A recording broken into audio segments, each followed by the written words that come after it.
Welcome dear rockers, कैसे हो आप सभी। तो आज हम लेकर आ गए हैं तेलुगु लैंग्वेज की मूवी सारंगापनी झटकम की स्टोरी। तो कहानी की शुरुआत में हम सारंग नाम के एक एस्ट्रोलॉजी के दीवाने को देखते हैं जो कि सुबह उठने के साथ ही अपना राशि फल पढ़ रहा होता है। और पता है दोस्तों, सारंग के आज के राशि फल में क्या लिखा हुआ है? यही कि आज दोपहर में उसकी लाइफ में एक चमत्कार होगा। और ये देखते ही सारंग के दिल में लड्डू फूटने लग जाते हैं और वो मन बना लेता है कि बस मैं आज ही अपनी क्रश स्वीटी को प्रपोज कर लूंगा। आज तो मेरी राशि भी मेरा साथ दे रही है। इसके बाद वो अपनी राशि के हिसाब से 2-3 अंगूठी, गले में माला और पर्स में भगवान जी की फोटो रखकर हो जाता है तैयार। फिर जब वो ब्रेकफास्ट करने के लिए बैठा होता है तो वो एक बार इंग्लिश न्यूज़पेपर में भी देख लेता है कि आज मेरे राशि में चमत्कार लिखा है कि नहीं। और ये सब पढ़ते हुए सारंग के पिताजी उसे पकड़ लेते हैं और अपनी वाइफ से कहते हैं कि मुझे आज तक समझ नहीं आया कि मेरे जैसे प्रैक्टिकल इंसान के घर पर ये राशिफल का दीवाना कहां से पैदा हो गया। इसके बाद दोस्तों हम पास्ट का एक सीन देखते हैं। सारंग के पिता एक आदमी से कह रहे थे कि मेरा बेटा तो बिल्कुल पढ़ाई लिखाई पे ध्यान नहीं देता, मुझे तो लगता है कि वो पक्का क्लास 10th के एग्जाम में फेल करेगा इस बार। पर सारंग को एक बाबा जी ने कहा था कि बेटा तुम फर्स्ट डिवीजन से पास करोगे, और बिल्कुल ऐसा ही हुआ। सारंग फर्स्ट डिवीजन से पास हो जाता है, जिससे उसके पिता को अपने बेटे पे भरोसा हो गया और उन्होंने ग्रेजुएशन के दौरान भी अपने बेटे से उम्मीद लगाई कि वो इस बार भी फर्स्ट डिवीजन से पास हो जाएगा। लेकिन एक बाबा जी ने सारंग को कह दिया था कि तुम तो थर्ड डिवीजन से पास करोगे, और हुआ भी वही। फिर आगे सारंग को एक और बाबा जी मिलते हैं जो कि उसे बताते हैं कि एक मल्टीनेशनल कंपनी में तुम्हें नौकरी मिलेगी। नौकरी तो मिल गई दोस्तों सारंग को एक बहुत ही बड़े मल्टीनेशनल कंपनी में, लेकिन पोस्ट देखकर उसके पिताजी बिल्कुल हैरान। कहने लगे इतनी बड़ी कंपनी में तुम्हें सेल्समैन का ही जॉब मिला? तो सारंग अपने हाथों की लकीरों को दिखाते हुए इशारा करता है कि इसमें जो लिखा है ना वही होगा, मुझे तो एक बाबा जी ने पहले ही बता दिया था। तो दोस्तों अभी तक तो आपको समझ आ गया होगा कि सारंग को कोई भी बाबा कुछ भी कह देता है तो उसे पक्का यकीन हो जाता है कि उनकी बातें सत्य होंगी, और फिर सारंग के लाइफ में वो सारी चीजें हो भी जाती हैं। और इस चीज से सारंग के पिता उससे काफी चिड़े हुए रहते हैं। वहीं सारंग की माँ तो इन बाप बेटे की चिक चिक से परेशान हो जाती है। खैर दोस्तों, सारंग नाश्ता करने के बाद जाता है अपने ऑफिस,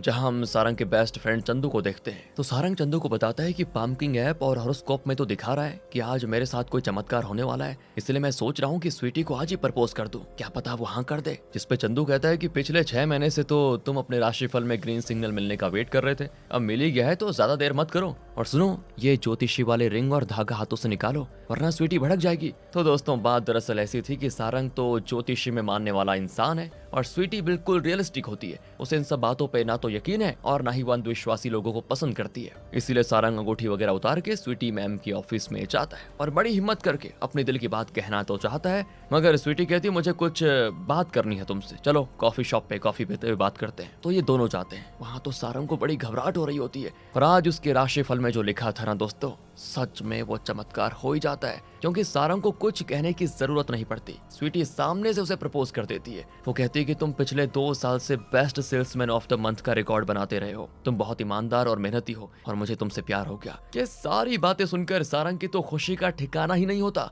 और वो खुशी में उछलने लग जाता है। और फिर उससे पूछता है कि तुम जैसी सुंदर और सक्सेसफुल लड़की को आखिर मुझसे कैसे प्यार हो गया? तो स्वीटी कहती है इस पे 2 नंबर के हिसाब से आंसर चाहिए या फिर 5 नंबर के हिसाब से। तो सारंग कहते हैं नहीं 15 नंबर के हिसाब से आंसर दो, मुझ पे पूरा डिटेल में। और उससे पहले मुझे ये बताइए कि कहीं आप मेरे साथ कोई प्रैंक या मजाक तो नहीं कर रही, क्योंकि आज तो मैं आपको प्रपोज करने वाला था, फिर आपने कैसे कर दिया? तो इस पे स्वीटी सिर्फ स्माइल कर देती है। इसके बाद तो दोस्तों सारंग की लाइफ में जैसे बाहर ही आ जाती है। कुछ दिनों तक तो उसका और स्वीटी का डेटिंग मस्त चलता है और फिर दोनों अपने अपने घर वालों को अपने रिलेशनशिप के बारे में सब बता देते हैं। घर वाले भी सोचते हैं कि जब मियाँ बीबी राजी हो गए तो क्या दिक्कत है, लाओ इनके रिश्ते को अप्रूवल दे देते हैं। फिर क्या था, जल्द ही खुशी खुशी में इनकी एंगेजमेंट करवा दी जाती है। अब एक दिन की बात है, स्वीटी को कंपनी के ऑफिशियल काम से मुंबई जाना होता है और सारंग का मूड ऑफ हो जाता है कि बताओ यार, तुम एक दिन के लिए मुंबई चली जाओगी तो मैं अकेले यहाँ क्या करूंगा, मुझे भी अपने साथ लेकर चलो। पर सारंग को स्वीटी समझाती है कि नहीं बेबी, मैं तो मीटिंग के लिए जा रही हूँ और कल तो वापस आ ही जाऊंगी, फिर तुम क्या करोगे जाकर। इधर स्वीटी जाती है मीटिंग के लिए मुंबई और सारंग होने लग जाता है बोर। तो उसका फ्रेंड चंदू कहता है कि चलो ना आज रात हम भी थोड़ी पार्टी शार्टी करते हैं। इसके बाद ये दोनों दोस्त जाते हैं क्लब में,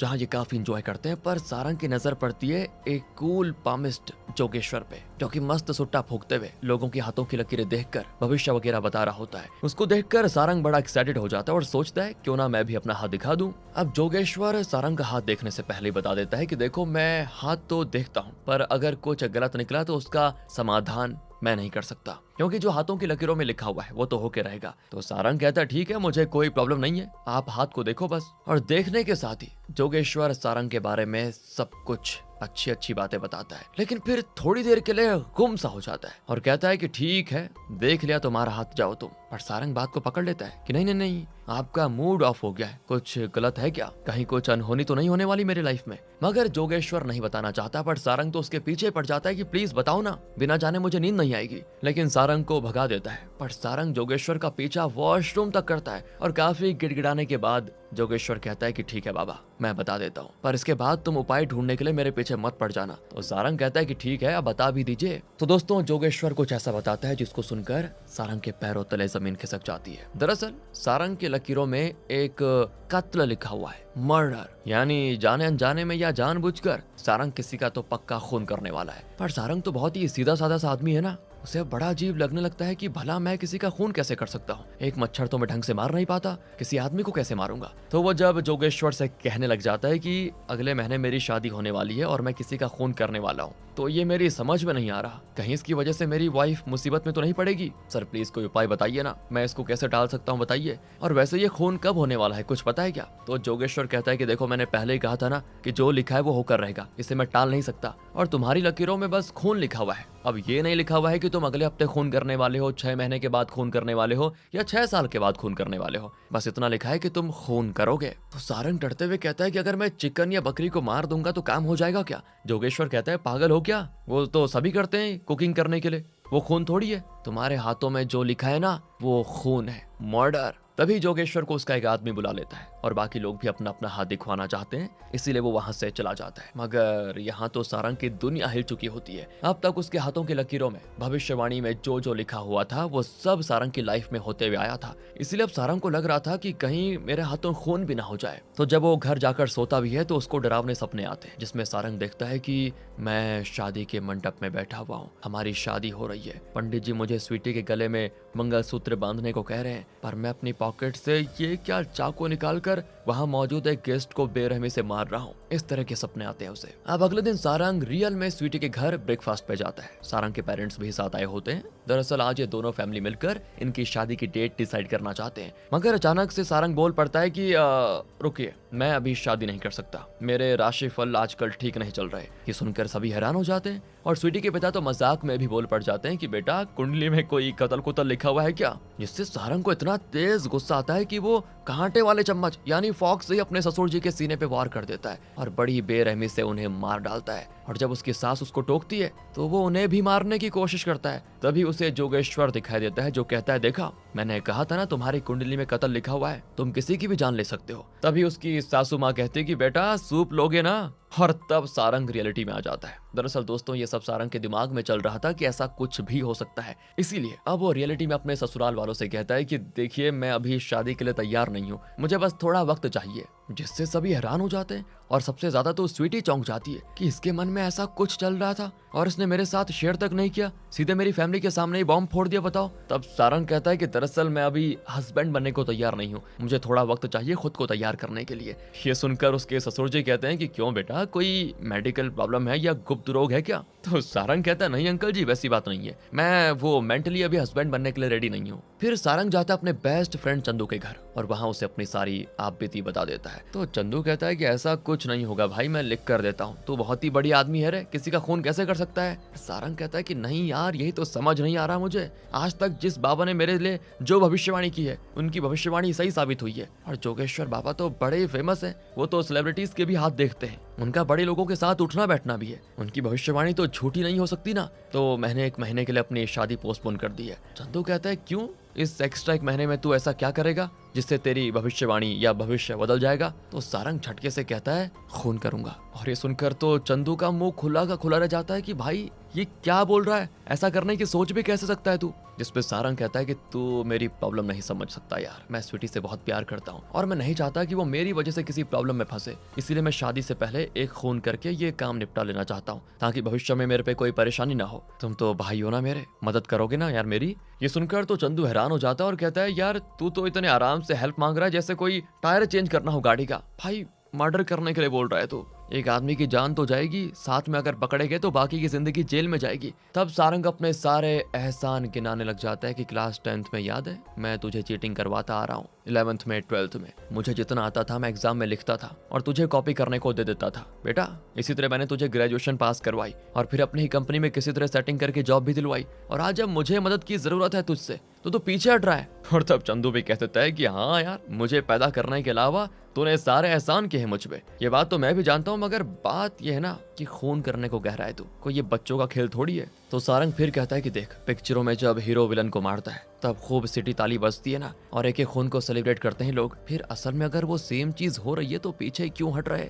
मैं समझ हीरो हूँ। चंदू कहता है कि हाँ भाई, पर उसमें तो एक बुरे इंसान को मारते हैं ना, हम कहाँ से लाएंगे बुरा इंसान? तो सारंग कहता है कि हमारे देश में कितने सारे क्रिमिनल्स हैं जो आजाद घूम रहे हैं, उनमें से हम किसी साइको या सीरियल कातिल को पकड़े और उसका खून कर दें, उसको ऊपर भेज दें तो पाप से मुक्ति मिल जाएगी, और ये हमारे लिए पाप थोड़ी होगा, ये तो पुण्य का काम होगा। फिर भी चंदू नहीं मानता तो सारंग कहता है कि मेरा साथ दे दे चंदू, वरना मैं तुझे मार दूंगा। फिर भी चंदू नहीं मानता तो सारंग एक चाकू उठाकर अपने हाथ की नस काटने की कोशिश करता है, और तब जाकर चंदू उसके पागलपन में साथ देने को रेडी हो जाता है और कहता है कि हम मारेंगे पर किसी पूरे इंसान को ही, ठीक है। इसके बाद दोनों दोस्त मिलकर अपने टारगेट की तलाश में जुट जाते हैं। ये इंटरनेट पे बुरे लोगों के बारे में पढ़ते हैं तो कभी पार्क में घूमते टहलते हुए लोगों को नोटिस करते हैं। फिर इनकी नजर एक शराबी पे पड़ती है जो अपनी पत्नी को शराब के नशे में पीट रहा होता है। इसके बाद इनको एक ऐसा आदमी दिखता है जो कि साग को हरे केमिकल वाले पानी में डालकर ज्यादा ग्रीन कर रहा होता है। तो कभी छपरी बाइकर्स को नोटिस करते हैं जो रोड पे सांप की तरह लहराते हुए बाइक्स को चलाते हैं। अब एक बार ये लोग स्विमिंग क्लासेस में जाते हैं जहाँ एक बूढ़ी औरत स्विमिंग पूल के पास होती। सारंग पीछे से उन्हें धक्का देकर भाग जाता है, पर जब थोड़ी देर में आता है तो देखता है वो औरत तो मजे से तैर रही है,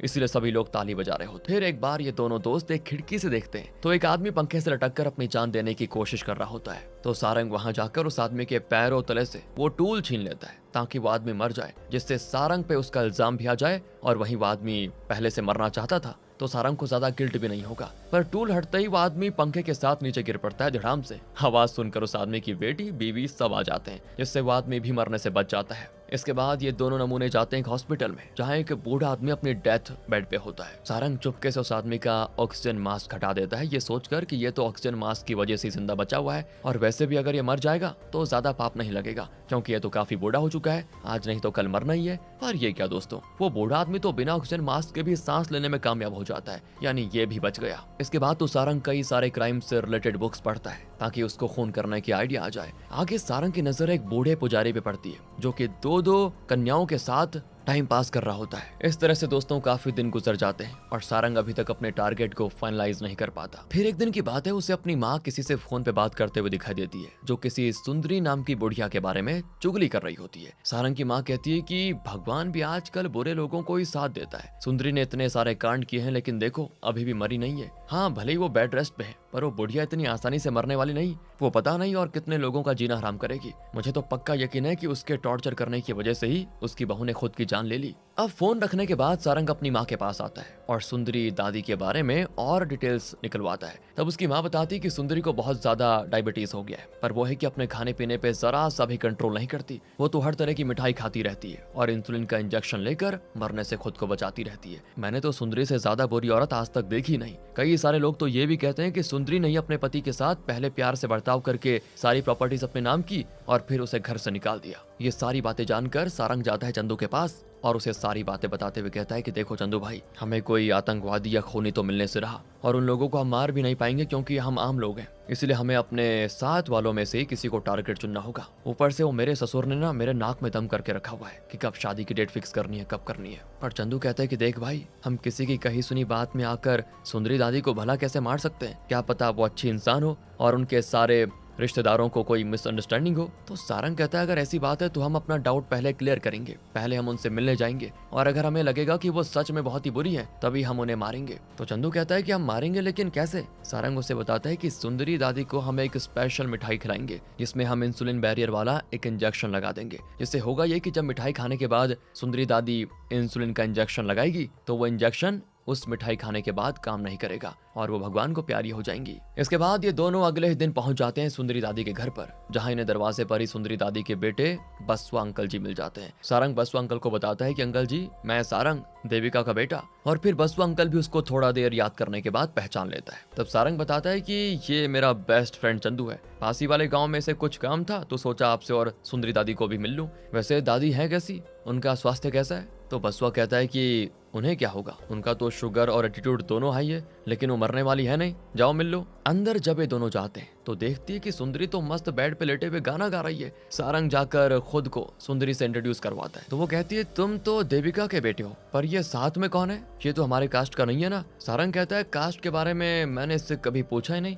इतना सुनने के साथ ही सुंदरी जो भड़कती है ना दोस्तों, क्या ही बताएं। वो काफी उल्टा पुल्टा बोलने लगती है कि मैं एक स्पिरिचुअल लेडी हूँ, ये छिली हुई बिल्ली की तरह आदमी जिसे ना जात का पता है ना मूछ का। ये मेरा घर कोई रेलवे स्टेशन थोड़ी है, कोई भी मुंह उठाकर आ जाए। अगर ये हमारी जात का है तो यहाँ रुके, नहीं तो निकल जाए चुपचाप। इतना सुनते ही दोस्तों सारंग चंदू को साइड में लेकर जाता है, जहाँ चंदू का पारा इतना हाई हो चुका था ना सुंदरी की बातों से कि वो सोचता है कि सारंग तो बाद में मारेगा, लेकिन पहले मैं ही इसको मार देता हूँ, इस बुढ़िया को। तब सारंग कहता है कि अब तो क्लियर हो गया ना कि बुरी इंसान है, तो चलो हम इनको मिठाई खिलाकर टपका देते हैं और धरती का थोड़ा ये बोझ हल्का करते हैं। इसके बाद सारंग जाता है सुंदरी के पास और थोड़ा हालचाल पूछने की एक्टिंग करने लगता है। तो सुंदरी अपनी बेटे की जी खोल के बुराई करते हुए कहती है, वो खुद तो ठूस ठूस कर खा लेता है और मुझे भरपेट खाना नहीं देता। वो खुद कुछ कमाता नहीं है और मेरे मरने का इंतजार कर रहा है ताकि मेरी प्रॉपर्टी हत्या सके। मैं तो दूसरों को मार दूंगी पर मैं खुद मरने वाली नहीं हूँ। तुम्हारी शादी हुई है क्या? मेरी बात सुनो, अगर तुम शादी करो और तुम्हारी बीवी अपनी मनमानी करने की कोशिश करे तो उसे जान से मार देना, मगर कभी उसे अपने सर पे मत बिठाना। और वैसे तुम इतनी दूर से मुझसे मिलने के लिए आए हो, मेरे लिए कुछ खाने पीने के लिए नहीं लाए? कुछ मिठाई विठाई लेके आ जाते। तो सारंग कहता है कि अरे मैं तो लाया हूँ आपके लिए, ये लीजिए। पर आपको तो शुगर है ना? सुंदरी कहती है, अरे ये सब कुछ नहीं होता, ला दो मुझे, और हाँ मेरे बेटे को मत बताना वरना वो मुझसे छीन लेगा। इसके बाद सारंग चंदू को लेकर वहां से चला जाता है और अगले दिन उसे सुंदरी दादी की मौत की खबर आती है, जहां सारंग खुशी खुशी अपने पूरे परिवार के साथ जाता है। पर वहां जाते उसकी खुशी गम में बदल जाती है, क्योंकि बसवना की बेटे के हाथ वही मिठाई की डिब्बी थी जो वो सुंदरी दादी के लिए लेकर आए थे। तो अगर मिठाई पैक्ड है तो फिर सुंदरी की मौत कैसे हुई? यानी उनकी मौत किसी और रीजन से हुई है, सारंग की देवी मिठाई की वजह से नहीं। पर अब मुसीबत ये आ गई है कि सुंदरी की पोती वो पॉइजन वाली मिठाई खाने को तैयार थी, और अगर वो खा लेगी तो फ्री फंड में बेचारी पोती निपट जाएगी। इसी डर से सारंग उससे वो मिठाई मांगता है, मगर वो देने से इनकार कर देती है। तो सभी आदमी के सामने सारंग उस बच्ची के हाथों से मिठाई का बॉक्स छीनने लग जाता है, जिससे बच्ची रोने लगती है और डिब्बा छोड़ने का नाम नहीं लेती। तब काफी छीना छपटी होने लग जाती है। सभी लोग देखने लगते हैं कि बताओ, मरने के घर में ये इतना बड़ा घोड़े जैसा आदमी एक बच्ची से मिठाई के लिए लड़ रहा है। पर लोगों की परवाह किए बिना वो मिठाई का डब्बा छीन कर तुरंत भाग जाता है, जिससे सारंग के पेरेंट्स भी काफी शर्मिंदा हो जाते हैं। पर अभी उनको और शर्मिंदा होना बाकी था दोस्तों। दरअसल जैसे ही सारंग को सुंदरी दादी की मरने की खबर मिली तो वो खुशी खुशी स्वीटी के घर गया था, और उसी टाइम उसने कह दिया था कि मैं शादी के लिए अब तैयार हूँ, अगले महीने शादी की डेट फिक्स कीजिए। मगर सुंदरी के मरने में अब तो सारंग का हाथ था ही नहीं, यानी अभी भी उसके हाथों की लकीरों का लिखा जो है ना पूरा नहीं हुआ था। इसीलिए वो फिर जाता है स्वीटी के घर और उसकी फैमिली से कहता है कि मैं अभी शादी नहीं कर सकता। दरअसल मेरी जान पहचान में एक बाबा जी हैं जिन्होंने कहा कि अगर अगले महीने मेरी शादी हुई तो मेरी होने वाली वाइफ मर जाएगी। और सारंग ने दोस्तों एक बाबा जी को पैसे खिला के रखे होते हैं, वो उनकी उन बाबा से बात भी करवा देता है, जिससे सारंग की शादी एक बार फिर पोस्टपोन हो जाती है। वहीं स्वीटी के पिता के साइड वाले पंडित जी का कहना होता है कि मैंने दोनों की कुंडली देख ली है और इसी महीने इनकी शादी की शुभ मुहूर्त भी निकल रही है, जिससे स्वीटी को डाउट होने लग जाता है कि जरूर सारंग का किसी और के साथ अफेयर चल रहा है। और तब सारंग को अपने माँ बाप की कसम खाकर कहना पड़ जाता है कि स्वीटी, मैं सिर्फ और सिर्फ तुमसे प्यार करता हूँ, मैं तुम्हें खुद से ज्यादा चाहता हूँ और मैं तुम्हारे अलावा किसी और लड़की के बारे में सोच भी नहीं सकता। इसके बाद स्वीटी तो कुछ कहती नहीं, मगर वो जरा अपसेट हो जाती है और उसे उदास देखकर उसका बॉस करण उससे रहा नहीं जाता। दरअसल दोस्तों करण है तो शादीशुदा, मगर शादी के 1 साल के अंदर ही उसकी वाइफ की मौत हो गई और अब वो सिंगल है और बिल्कुल रेडी टू मिंगल। और जब ऑफिस में सारंग स्वीटी और करण को हंस हंस कर बात करते हुए देखता है तो उसका पारा हाई हो जाता है, क्योंकि उसे तो करण के कैरेक्टर के बारे में बहुत अच्छे से पता है। वो ऐसे ही एक सेल्समैन से करण के बारे में बात कर रहा होता है तो उसे पता चलता है कि करण के ससुर जी का कहना था कि जायदाद के लालच में ही करण ने ही मेरी बेटी को मार डाला। ये जानने के बाद तो सारंग पहुंच जाता है करण के ससुराल और उसके ससुर जी से थोड़ी बातचीत करता है। वो भी यही कहते हैं कि मेरी बेटी को करण टॉर्चर क्या करता था, जिसकी वजह से वो डिप्रेशन में चली गई और वो हैवी डोज की मेडिसिन खा रही थी। ऊपर से मेरी बेटी की कार बिल्कुल अच्छी थी, मैंने उसे गिफ्ट करी थी। करण ने ही मेरी बेटी की कार के ब्रेक के साथ कुछ छेड़खानी की, जिसकी वजह से मेरी बेटी का एक्सीडेंट हो गया, लेकिन उसकी मौत के लिए मैं तो करण को ही जिम्मेदार मानता हूँ, क्योंकि मैंने अपनी बेटी के नाम पे जो कई सारे इंश्योरेंस करवा के रखे हुए थे, उसके नाम से कई सारी जमीन थी। उसकी मौत के बाद तो करण ने सब हड़प लिया। ये सब सोच सोच कर मेरा इतना जी जलता है ना बेटा कि क्या बताऊं।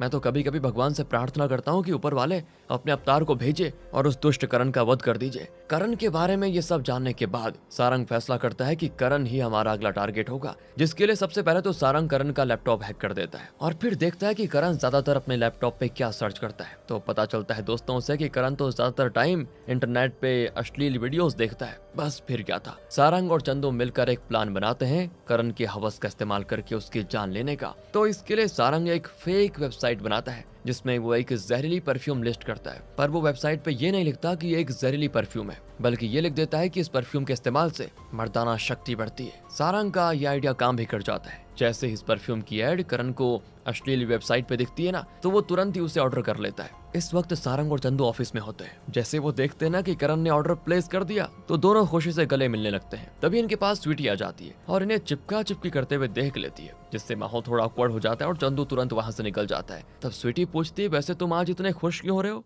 तो सारंग छोड़ कह देता है, पता है आज मैंने कार सेल करवाई है। इसके बाद स्वीटी कहती है, तुम्हें तो याद नहीं होगा मिस्टर सेल्समैन, पर कल मेरा बर्थडे है, शाम को छोटी सी पार्टी रखी है, अगर तुम आओगे तो मुझे अच्छा लगेगा। और सुनो, मेरे मॉम डैड तुमसे नाराज है, इसलिए उन्हें इम्प्रेस करने की कोशिश करना, कोई नया बखेड़ा मत कर देना वहाँ पे। लेकिन दोस्तों अभी तो सारंग की लाइफ में कब क्या हो जाए कुछ कह पाना मुश्किल था। अगली शाम को सारंग अपने पेरेंट्स के साथ स्वीटी के बर्थडे पे पहुंच जाता है, जहां सबसे पहले वो स्वीटी से मिलने के बजाय चंदू से मिलता है, जो कि अंदर की बात बताता है कि खबर मिली है कि करण की तबीयत ठीक नहीं है, इसलिए वो तो पार्टी में नहीं आएगा। लगता है इधर हम पार्टी करेंगे और उधर करण का नाम सत्य हो जाएगा। और दोस्तों कहानी में आता है एक मजेदार ट्विस्ट। जब सारंग स्वीटी के साथ खड़ा होकर बर्थडे केक कट कर रहा होता है, तभी वहां पे करण आ जाता है, हाथों में एक फूलों का गुलदस्ता लिए हुए। वो सारंग को पहले साइड करता है और फिर खुद स्वीटी से खूब हंसी मजाक करने लगता है। साथ ही वो बताता है कि आज मेरी तबीयत ठीक नहीं थी, फिर भी मैंने तुम्हारे बर्थडे के लिए खास अपने हाथों से केक बनाया है, इसलिए आने में जरा लेट हो गया। अगर तुम मेरे बनाए केक को कट करोगी और मैं तुम्हें अपने हाथों से केक कट का एक पीस खिलाऊंगा तो मुझे ज्यादा अच्छा लगेगा। ये सब देखकर सारे गेस्ट्स के साथ साथ स्वीटी के पेरेंट्स भी काफी स्माइल करने लगते हैं। दोस्तों उन्हें करण स्वीटी के लिए काफी अच्छा लग रहा होता है, जिससे अब होती है सारंग को जलन, और आगे जो वो देखता है ना उसके पैरों तले जमीन खिसक जाती है। दरअसल दोस्तों करण ने केक के अंदर एक स्पेशल गिफ्ट छुपाया होता है और केक कट करने पे वो स्वीटी को रिसीव होता है। छोटे से बॉक्स में वही परफ्यूम थी जो कि सारंग ने अश्लील वेबसाइट के थ्रू करण को भिजवाई थी। और सारंग को ये नहीं पता था दोस्तों कि ये परफ्यूम करण अपने लिए नहीं बल्कि स्वीटी के लिए खरीद रहा है, क्योंकि उस परफ्यूम में ओवरऑल सेक्स पावर थी। अब स्वीटी को तो ये सरप्राइज काफी पसंद आ जाता है, तो वो जैसे परफ्यूम को खुद पे स्प्रे करने वाली होती है तो सारंग तो चीखते चिल्लाते हुए आता है और उसके हाथों से परफ्यूम की बोतल छीन लेता है, और तभी करण उसे पकड़ लेता है। जिसके बाद तो दोनों उस परफ्यूम के लिए आपस में झगड़ भी पड़ते हैं, जिसका नतीजा ये होता है कि स्वीटी की बर्थडे पार्टी हो जाती है खराब, सारा डेकोरेशन वगैरह फूट जाता है। और स्वीटी के पिता जब इन्हें छुड़ाने आते हैं तो सारंग उनको धक्का दे देता है, जिससे वो केक पे ही गिर जाते हैं। बेचारे अंकल के मुंह में पूरा केक लग जाता है और वो गुस्से से अपनी बेटी को देखते हैं कि देखो तुम्हारा होने वाला पति क्या क्या हरकतें कर रहा है। इतने पे भी ये लोग नहीं मानते दोस्तों, सारंग तो करण का सर फूड काउंटर पे रगड़ने लग जाता है, जिससे सारा खाना पीना सब बर्बाद। अब ये देखकर टेंशन की वजह से स्वीटी हो जाती है बेहोश, और लास्ट में सारंग करण के हाथ में दांत काट कर परफ्यूम उससे छीन कर भाग जाता है और सीधे परफ्यूम को तालाब में फेंक कर तब राहत की सांस लेता है। पर तभी उसके पीछे चंदू आ जाता है और कहता है कि उस परफ्यूम की बोतल के साथ समझो कि तुम्हारी गर्लफ्रेंड, तुम्हारी जॉब, तुम्हारी लाइफ सब पानी में डूब गया। फिर घर आने के बाद तो सारंग की उसके मॉम डैड से अच्छे से वही वाली बात होती है दोस्तों, लड़ाई। वो उसे काफी डांटते हैं कि तुम्हारा दिमाग खराब हो गया है, क्या करते रहते हो लोगों के सामने, कभी बच्ची से मिठाई छीनते हो, कभी परफ्यूम, क्या करते हो ये। और दूसरी ओर स्वीटी के पिता वो तुमसे बिल्कुल नाराज हो गए। अगले दिन जब सारंग ऑफिस जाता है तो वहाँ स्वीटी भी काफी गुस्से में होती है। वो सारंग को एक लेटर देते हुए कहती है, तुम्हें कंपनी से निकाला जा रहा है, शुक्र मनाओ कि मैंने करण से बात करके बात यहीं पे खत्म करवा दी, वरना पता है वो तुम्हारे खिलाफ पुलिस कंप्लेंट करने वाला था। तुमने जानवरों की तरह कल रात जो उसे पीटा था ना, डॉक्टर ने पता है क्या कहा, 2 हफ्ते तक करण को हॉस्पिटल में रहना होगा। यार तुमने उसकी इतनी बुरी हालत कर दी बताओ। और ये लो अपनी पहनाई भी एंगेजमेंट रिंग, तुम्हारे पास 2 हफ्ते हैं, तुम्हारी जो भी प्रॉब्लम है उसे इन 2 हफ्तों में सॉल्व कर लो। और फिर मुझे रिंग पहनाओ। अगर एक भी दिन लेट हुआ तो फिर मुझे भूल जाना। सारंग की परेशानियां और बढ़ जाती है। वो स्वीटी को अपनी परेशानी समझाना तो चाहता है लेकिन वो उसकी एक नहीं सुनती, जिससे सारंग और भी ज्यादा परेशान कि क्या करूं, और जाकर वो पेट भर शराब पीता है। उसके बाद वो जाता है बाबा जोगेश्वर के पास और उनके सामने खूब रोता गिड़गिड़ाता है कि प्लीज मुझे कोई उपाय बताइए, मेरी हालत बहुत ही खराब हो गई है। और काफी हाथ पैर जोड़ने के बाद जोगेश्वर बाबा सारंग को बताते हैं राकेश नाम के एक रिच और ठरकी बिजनेसमैन के बारे में, जो कि वाइजैक में रहता है। लोगों के लिए तो वो एक अमीर बिजनेसमैन है, मगर कम ही लोग जानते हैं कि वो गैर कानूनी काम भी करता है। लोगों को अगवा करवाना, उन्हें जान से मारना, ये सब तो उसके बाएं हाथ का खेल है। साथ ही वो अपनी फीमेल एम्प्लॉयज के साथ गलत भी करता है। इतना ही नहीं, उसने जबरदस्ती एक 30 साल की अपनी बेटी की उम्र की लड़की से शादी भी कर रखी है। वो खुद तो अपनी वाइफ को अब्यूज करता ही है, साथ ही वो काफी अमीर क्लाइंट्स को अपने साथ बिजनेस करने के लिए अपनी बीवी से उनका बिस्तर भी गर्म करवाता है। वो बहुत ही पावरफुल है, इसलिए कोई उसका कुछ नहीं बिगाड़ पाया। अगर ऐसे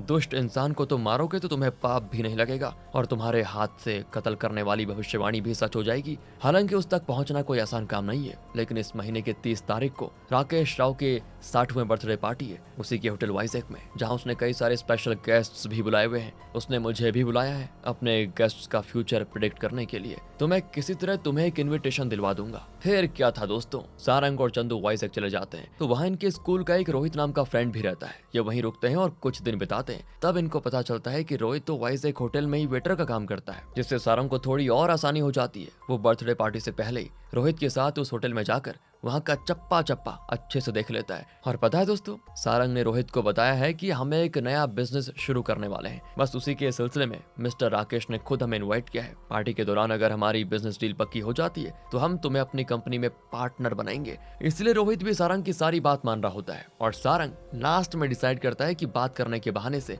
हम राकेश के पास जाएंगे और पार्टी तो रूफ पे होने वाली है ना, तो हम राकेश को वहां से धक्का दे देंगे। दूसरी ओर सारंग के पिता जाते हैं स्वीटी के पेरेंट्स से बात करने के लिए। वो अपने बेटे की बेवकूफियों के लिए माफी मांगते हैं, मगर स्वीटी के पिता काफी गुस्से में थे। वो सारंग के पिता को थोड़ा सुना भी देते हैं, जो कि उनको बुरा भी लग जाता है। और फिर सारंग के पिता फैसला करते हैं कि मैं अपने बेटे की शादी अपने वाइजैक वाले दोस्त की बेटी रम्या से करवाऊंगा। तो वो अपने दोस्त को घुमाते हैं फोन और फिर पहुंच जाते हैं वाइजैक। इसके बाद आ जाइए बर्थडे पार्टी में राकेश की। यहाँ सारंग और चंदू नोटिस करते हैं कि सच में राकेश तो लेडीज के साथ कुछ ज्यादा ही टची हो रहा है, जिससे सारंग को जोगेश्वर बाबा की बातों पे यकीन हो जाता है और वो उसे मारने को हो जाते हैं तैयार। मगर ये क्या दोस्तों, इस पार्टी में तो स्वीटी भी अपने पेरेंट्स के साथ आई हुई है। उसे यहाँ देखकर सारंग छिप जाता है और नोटिस करता है कि स्वीटी के पेरेंट्स पंकज नाम के एक NRI लड़के से स्वीटी की सेटिंग कराने की कोशिश कर रहे हैं, जिसमें स्वीटी खुद बिल्कुल इंटरेस्टेड नहीं है, क्योंकि वो तो हमारे हीरो सारंग से प्यार करती है ना दोस्तों। और यहाँ वो राकेश राव से मिलने आई है अपनी कंपनी की तरफ से।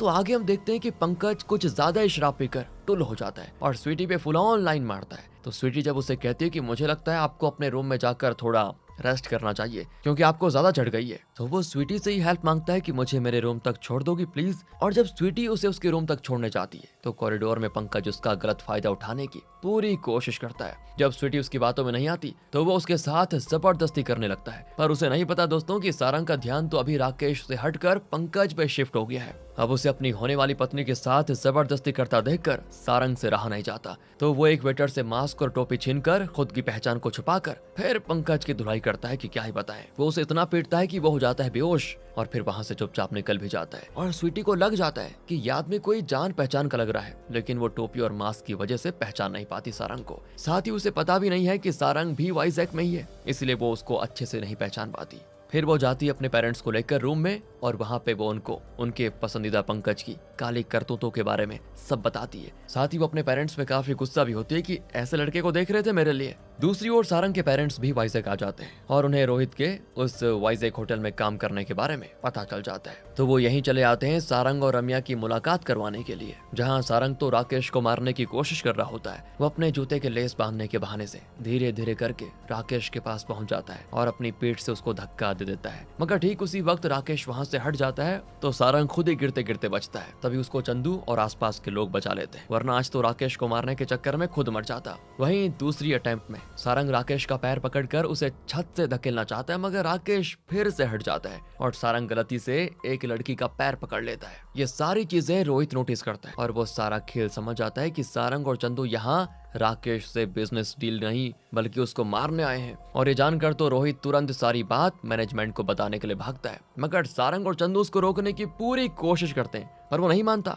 और जब सारंग और चंदू उसका रास्ता रोकते हैं ना, तब रोहित मोटा होने के बाद भी उन दोनों से फाइट करने को तैयार हो जाता है। इसी दौरान धक्का मुक्की होते हुए ये तीनों रूम के अंदर जा गिरते हैं जहाँ पे जोगेश्वर बाबा राकेश की वाइफ के साथ यहाँ एंटरटेनमेंट हो रहा है दोस्तों फुल। इस तरह से इन तीनों को जोगेश्वर बाबा की सच्चाई पता चल जाती है और तब जोगेश्वर कहता है कि जब आधा तुम लोगों को पता चली गया है तो आओ पूरी बात भी बता देता हूँ। तो बात दरअसल ऐसी है कि हम दोनों सालों से गर्लफ्रेंड बॉयफ्रेंड है पर हमें थोड़ा अमीर होना था, इसलिए मैंने इसको किसी तरह से राकेश से मिलवाया और फिर इसने ही राकेश को सेड्यूस किया, अपने प्यार के जाल में फंसाया, उससे शादी कर ली ताकि जब राकेश मरे तो उसकी सारी प्रॉपर्टीज की हो जाए और फिर हम दोनों आराम से मौज मस्ती करें। राकेश भले लड़कियों से कुछ ज्यादा ही प्यार से टची करता है लेकिन वो बुरा आदमी नहीं है। मैंने जानबूझकर उसको सारंग की नजरों में बुरा बनाया और सारंग तुम्हारे हाथ में वो कत्ल वाली लकीर की बात भी मैंने छूट कही थी और ये चीज मैंने उस रात सिर्फ तुमसे नहीं बल्कि और भी कई सारे लोगों से कही थी पर कोई भी मेरे पास दोबारा नहीं आया। पर तुम तो कुछ ज्यादा ही राशि और हाथों की लकीर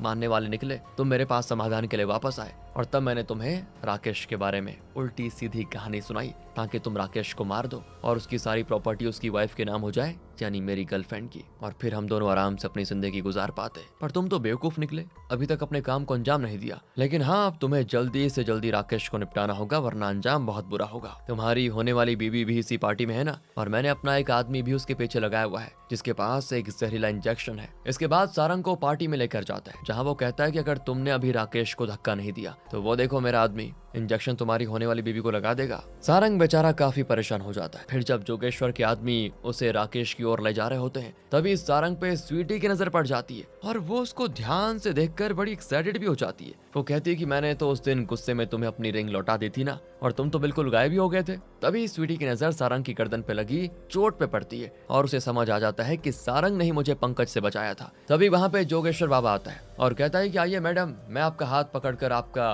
भविष्य आपको बताता हूँ। स्वीटी कहती देखो मुझे इन सब बातों पे यकीन नहीं है, लेकिन फिर भी जोगेश्वर जबरदस्ती स्वीटी का हाथ पकड़कर साइड में लेकर जाता है ताकि सारंग अपना काम कर सके। और सारंग जैसे ही राकेश को धक्का देने जाता है उसके हाथ काम जाते हैं क्योंकि उसे अब पता चल गया है कि राकेश कोई बुरा आदमी नहीं है। उसी वक्त पंकज आकर सारंग के सर पे शराब की बोतल फोड़कर उससे मारपीट करने लगता है। दरअसल उस टाइम पंकज शराब के नशे में था तो उसने मार खा ली थी, लेकिन अब तो वो सारंग से बदला लेने के लिए पूरा आ गया है। पर इस बार भी सारंग उस पे हावी हो जाता है, वो मारकर पंकज को बेहोश कर देता है। तभी सारंग की नजर पड़ती है जोगेश्वर के आदमी पे जो कि स्वीटी को इंजेक्शन लगाने वाला है। तो सारंग दौड़कर उस आदमी को रोकता है, उसके हाथ से इंजेक्शन छीनकर उसे कुचल देता है। फिर गुस्से में सारंग जोगेश्वर को मारने भी लगता है क्योंकि उसने एक तो सारंग से इतना बड़ा झूठ बोला, उसके हाथ से खून करवाने की कोशिश की, साथ ही स्वीटी को मारने की प्लानिंग भी की। पर जोगेश्वर को मारने के दौरान वो दोनों छत से नीचे लटक जाते हैं। जोगेश्वर खुद को बचाने के लिए वहीं पे खड़े राकेश को पकड़ लेता है तो वो भी लटक जाता है। अब सिचुएशन कुछ ऐसी थी दोस्तों कि सबसे ऊपर सारंग था जिसने छत की रेलिंग पकड़ी होती है और राकेश ने एक हाथ से सारंग को पकड़ा होता है। वहीं जोगेश्वर ने राकेश के दोनों पैर पकड़ के रखे होते हैं, वो सबसे नीचे था। राकेश जानना चाहता था कि ये सब हो क्या रहा है तो डर के मारे जोगेश्वर सारी बातें बता देता है। पर ज्यादा देर तक जोगेश्वर बच नहीं पाता क्योंकि वो तो राकेश के जूते पकड़कर लटका हुआ था और ये जूते खरीदे थे राकेश की वाइफ ने, जिसे राकेश से तो प्यार नहीं था तो उसने गलती से एक साइज बड़े जूते ले लिए थे राकेश के लिए और राकेश ने प्यार में उसको पहन भी लिया था। भले ही वो उस पे थोड़ा लूज आ रहा था, लेकिन अब उन्हीं लूज जूते के खुल जाने से जूतों के साथ साथ जोगेश्वर भी उतनी ऊंची बिल्डिंग से नीचे गिरकर मर जाता है जिससे उसकी गर्लफ्रेंड भी बेहोश। वहीं सारंग किसी तरह लोगों की मदद लेकर वापस आ जाता है और राकेश को भी बचा लेता है। राकेश के गेस्ट उसे चेयर पे बैठाकर पानी वानी पिलाते हैं। वहीं सारंग को स्वीटी हक कर लेती है और कहती है मुझे तो लगा मैंने तुम्हें हमेशा हमेशा के लिए खो दिया। तभी सभी के सामने सारंग कहता है कि स्वीटी, आज तुम्हारे दिए गए 2 हफ्तों की मोहलत का आखिरी दिन है और आज मेरी सारी प्रॉब्लम सॉल्व हो गई है। मुझे समझ आ गया है कि हर बाबा अच्छे नहीं होते, कुछ अपने फायदे के लिए एस्ट्रोलॉजी का गलत उपयोग करते हैं, इसीलिए हमें किसी बाबा पे आंख बंद करके भरोसा नहीं करना चाहिए। इसके बाद वो स्वीटी को एंगेजमेंट रिंग दोबारा से पहनाकर अपनी शादी की डेट फिक्स करवा देता है। दोनों आई लव यू कहकर एक दूसरे को हक कर लेते हैं और बाकी सारे लोग तैयार होते हैं सेलिब्रेशन के लिए। इसी के साथ दोस्तों ये मूवी हो जाती खत्म। मिलते हैं आपसे अगली वीडियो में, ध्यान रखेगा अपना। Thanks for watching.